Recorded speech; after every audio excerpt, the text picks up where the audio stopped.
तर लोकसंख्या वाढल्याने पाण्याचा वापर वाढलाय। पाणी प्रश्नावर बोलताना उपमुख्यमंत्री अजित पवारांनी काही मिश्किल विधानं केली आहेत। पाण्यावरून अजित पवारांनी पुन्हा एक विधान केलंय। तर पाणी प्रश्नावरून उपमुख्यमंत्री अजित पवारांचं हे विधान। संख्या वाढते, बरं पाण्याचा वापर वाढलाय। पूर्वीच्या काळात दादा कोणत्याच्या वेळेस दगडावर भागायचं सकाळी सकाळी, नंतर टरबाळ्यावर भागायला लागलं। आता बाथरूमला गेले तरी फ्लश केला की 10 लिटर पाणी जातंय।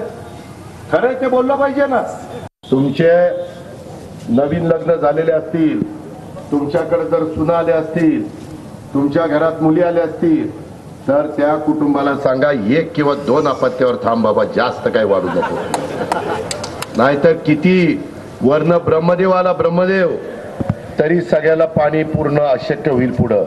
आणि हा साधू संतांच्या विचारांनी पुढे जावा, नाहीतर झालीच संध्याकाळ टाकली की जाल गेला चंद्रावर। कुणाचं रे भलं